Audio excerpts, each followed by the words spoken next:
tous, bienvenue ce matin pour cette semaine qui s'ouvre devant nous. Alors nous allons partager ensemble la parole du Seigneur. Je vous invite à lire ensemble avec moi dans 1 Thessaloniciens le chapitre 5, du premier verset jusqu'au verset 11.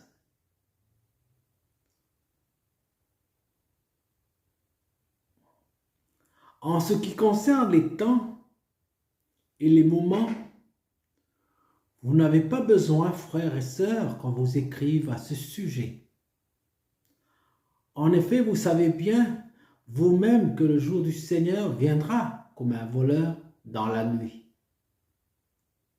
Quand les hommes diront paix et sécurité, alors une ruine soudaine fondra sur eux comme les douleurs sur la femme enceinte.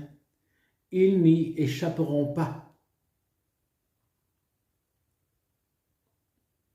Mais vous, frères et sœurs, vous n'êtes pas dans les ténèbres pour que ce jour vous surprenne comme un voleur. Vous êtes tous des enfants de la lumière et des enfants du jour. Nous ne sommes pas de la nuit ni des ténèbres. Ne dormons pas comme les autres, mais veillons et soyons sobres. En effet, ceux qui dorment, dorment la nuit, et ceux qui s'enivrent, s'enivrent la nuit. Mais nous qui sommes du jour, soyons sobres, enfilant la cuirasse de la foi et de l'amour, et ayons pour casque l'espérance du salut.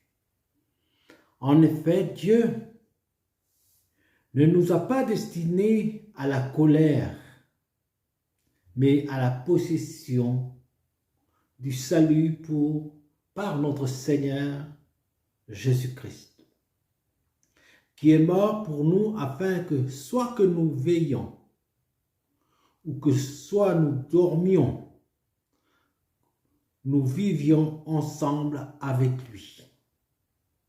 C'est pourquoi encouragez-vous les uns les autres et édifiez-vous mutuellement comme vous le faites déjà. Amen, et que le Seigneur bénisse sa parole.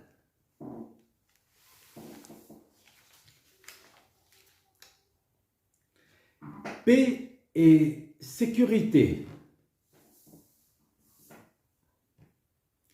La parole de Dieu ce matin nous avertit et nous met en garde contre de telles paroles. Mais aussi, dans ces moments où les hommes aussi diront paix et sécurité, alors une ruine soudaine se fondra sur eux, comme les douleurs sur la femme enceinte. Ils n'y échapperont pas. Mais alors, quelle est cette paix et cette sécurité? C'est-à-dire un moment où il n'y aura plus de guerre, où il n'y aura plus de nations qui se mettent en guerre contre d'autres nations. C'est enfin la paix tant recherchée. Les nations signent des traités de paix et il y a de grandes alliances. Il y a une unité mondiale où il n'y a plus de terreur, il n'y a plus de guerre et de famine. Et maintenant les hommes disent, maintenant nous sommes en sécurité. Maintenant règne la paix. Alors, une ruine se fondra sur eux, et aucun d'eux n'y échapperont. Cette paix et cette sécurité, tant recherchées par les âmes, C'est un monde sans Dieu. C'est un monde avec ses propres lois et ses propres principes. C'est un monde qui ne connaît pas Dieu. Sans Dieu, que l'on appelle le monde des ténèbres. Les ténèbres signifient les œuvres du monde qui ne sont pas avec la volonté de Dieu, qui ne sont pas face à la parole de Dieu, mais qui sont contre la vérité de Dieu. Mais vous, croyants, ceux qui ont foi en Jésus-Christ, nous ne sommes pas des ténèbres. Ne dormons pas comme tout le reste des hommes, mais restons vigilants et sobres.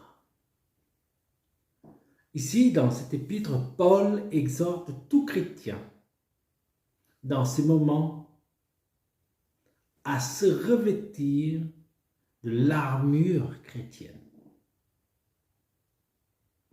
à être des chrétiens équipés, parce que cette vie ici-bas, c'est une vie de combat, de lutte incessante.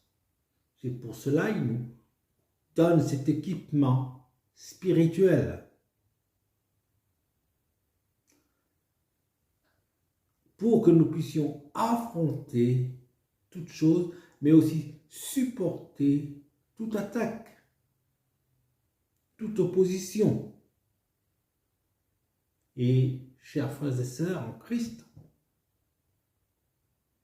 à se conduire aussi dans ces moments difficiles en homme de foi et surtout en modèle de Jésus-Christ. L'apôtre Paul dit « Encouragez-vous mutuellement les uns les autres, par la prière, par la parole, par l'entraide, puisque nous sommes le peuple de Dieu qui avance ensemble vers le royaume de Dieu. Agissons en enfants de lumière et brillons au milieu de cette génération, afin qu'eux aussi puissent connaître le Seigneur. Soyons des repères au milieu de cette génération. Ne dormons pas comme ceux qui dorment. Ne nous énivrons pas comme ceux qui s'énivrent la nuit, mais au contraire, soyons vigilants et soyons toujours sobres. Que le Seigneur nous bénisse. Amen.